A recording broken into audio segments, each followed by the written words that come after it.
Hello students, अभी तक दिल्ली सल्तनत पे हम लोग बहलोल लोदी और सिकंदर लोदी की चर्चा कर चुके थे।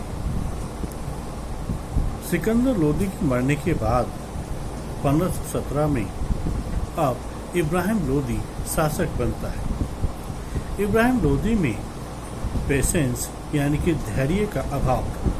ये काफ़ी गुस्से वाला था और चिड़चिड़े स्वभाव का था। इसके साथ साथ ये कहा करता था कि राज्य में कुनबक परी का कोई स्थान नहीं, means kingship has no kingship, यानी कि राजा का कोई सगा संबंधी नहीं होता।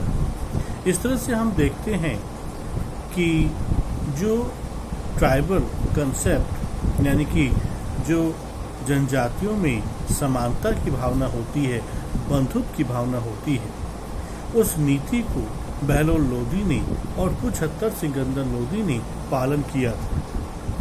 लेकिन इब्राहिम लोदी ने जब इस तरह का स्टेटमेंट दिया तो इसके जो अपने सरदार थे, इसके जो अपने अधिकारी थे, वो ही इसे पसंद नहीं करते, क्योंकि अफगानों में जिस तरह की जनजातीय परंपरा है उस परंपरा को इसने फॉलो नहीं किया और इसीलिए काफ़ी हद तक वो इससे नाराज थे। इसके साथ साथ इसके स्वभाव का फ़ायदा उठा करके राणा सांगा दिल्ली सल्तनत के काफ़ी सारे क्षेत्रों पर अधिकार कर लेता है। इसका विरोध इब्राहिम लोदी ने किया और इस तरह से इब्राहिम लोदी और राणा सांगा के बीच में 1519 में घटोली का युद्ध हुआ। लेकिन घटोली के युद्ध में राणा सांगा इब्राहिम लोदी को हरा देता है, लेकिन राणा सांगा की शक्ति को पूरी तरीके से खत्म नहीं किया जा सका और इसीलिए राणा सांगा दिल्ली सल्तनत पर अधिकार नहीं कर पाता। इसके साथ साथ ये राणा सांगा के समय बाबर के आक्रमण भारत पे हो रहे थे, तो राणा सांगा ने बाबर को इनविटेशन दिया। राणा सांगा को लगता था कि बाबर अपने पूर्वज तैमूर की तरह आएगा और आकर के दिल्ली को लूटेगा। बाबर के कारण इब्राहिम लोदी की शक्ति कमज़ोर हो जाएगी और इस तरह से वो आसानी से दिल्ली सल्तनत पर अधिकार कर लेगा। इस तरीके से राणा सांगा ने बाबर को इनविटेशन दिया।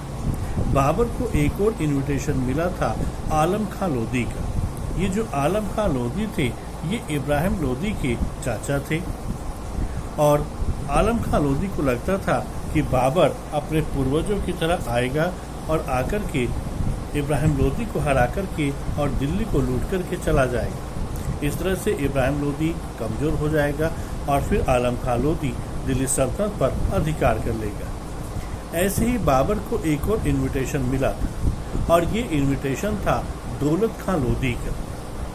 दौलत खां लोदी उस समय पंजाब का गवर्नर था और इसका बेटा दिलावर खां लोदी ये वित्त विभाग में था। इसने वित्त विभाग में गड़बड़ियाँ की और जब इस बात के लिए इसे पनिशमेंट दिया गया तो ये पंजाब अपने पिता के पास आ जाता है और जब अपने पिता के पास आता है तो इसके पिता को लगा कि जो हमारी इंसल्ट, जो हमारी बेइज्जती हुई, उसका रिवेंज, उसका प्रतिशोध हमें लेना है और इसी बदले की भावना से दौलत खां लोदी भी बाबर को इनविटेशन देता है। इस तरह से बाबर को भारत पे आक्रमण के 3 इनविटेशन मिले।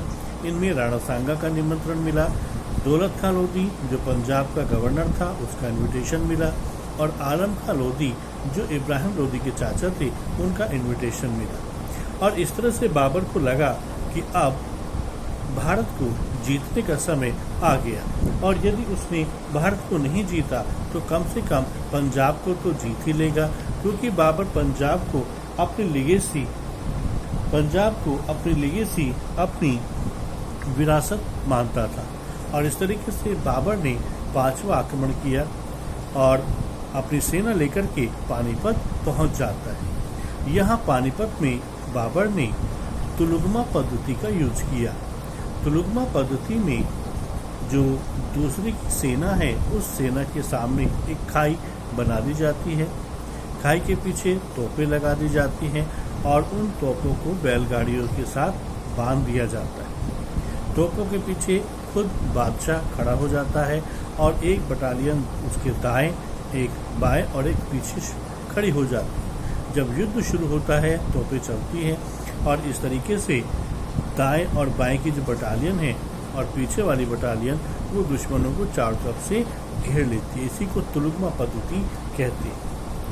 कहा जाता है कि बाबर ने अपनी विजय का जो श्रेय है वो अपनी तुलुगमा पद्धति को न देकर के अपने तीरंदाजों को दिया है। कारण ये था कि इब्राहिम लोदी की सेना में हाथी अधिक थे और इस तरीके से बाबर के जो तीरंदाज थे उन्होंने इन्हीं हाथियों को टारगेट किया, जिससे ये हाथी तीर लगने से नाराज हुए और अपनी सेना को ही मार डाला। इस तरीके से इब्राहिम लोदी अपनी सेना सहित पानीपत की पहली लड़ाई में मारा गया और इस तरीके से भारत में दिल्ली सल्तनत खत्म होकर के मुगल वंश की नींव पड़ी और मुगल वंश का संस्थापक था यही जहीरुद्दीन मोहम्मद बाबर। शेष हम अपनी अगली वीडियो में इसका प्रशासन, विजयनगर और बहमनी राज्य देखेंगे।